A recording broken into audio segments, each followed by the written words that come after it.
अस्सलाम वालेकुम बच्चों, कैसे हैं आप? उम्मीद है खैरियत से होंगे। तो आज के इस सबक में मैं आपको हमारी ज़मीन की इंतहाई बैरूनी सतह के बारे में चंद अहम बातें बताऊंगी। तो आइए मेरे साथ ताकि हमारी मालूमात में इजाफ़ा हो सके। सबसे पहले बात करते हैं सतह ज़मीन के बारे में। तो प्यारे बच्चों, हमारी ज़मीन का इंतहाई बैरूनी हिस्सा इसकी सतह यानी सरफेस कहलाता है।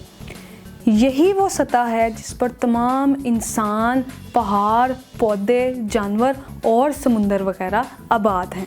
अब हम बात करेंगे कि खित्ता किसे कहते हैं। तो बच्चों, दुनिया में पाए जाने वाले ऐसे तमाम इलाके जिनकी आबो हवा यानी मौसमी कैफियत, ज़रूरी पैदावार यानी फसलें और इंसानों के रहन सहन के तरीके जिनमें इनकी सकाफ़त, तहज़ीब, त्यौहार और पेशे शामिल हैं, एक जैसे हों या आपस में मिलते जुलते हों, ऐसे तमाम इलाकों को जोग्राफी लिहाज से एक खित्ता यानी रीजन तस्वुर किया जाता है। अब आप गौर करेंगे कि हमारी ज़मीन के तबई खदोखाल यानी फ़िज़िकल फ़ीचर्स ऑफ लैंड किसे कहा जाता है। हमारी ज़मीन यानी अर्थ पर पाए जाने वाले तमाम कुदरती नकूश जिनमें पहाड़, मैदान, सतह मुर्तफ़ाएँ, समुंदर, झीलें और वादियाँ वगैरह शामिल हैं, ये तमाम ज़मीन के तबई नकूश यानी फ़िज़िकल फ़ीचर्स ऑफ लैंड कहलाते हैं। अब मैं आपको एक बहुत ही ख़ास बात बताना चाह रही हूँ। इस डायग्राम को गौर से देखें।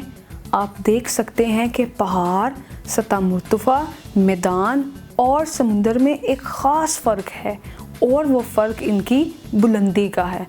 अगर हम किसी पहाड़, मिसाल के तौर पर K2 की बुलंदी मापना चाहते हैं तो किसी मुकाम को हमें 0 पॉइंट तस्वुर करना होगा। तो समुंदर को 0 पॉइंट तस्वुर किया जाता है। इसी तरह K2 की बुलंदी को मालूम किया गया जो कि है 8611 मीटर। मज़ीद वीडियोस के लिए लॉग इन करें हमारी वेबसाइट www.pen.org.pk।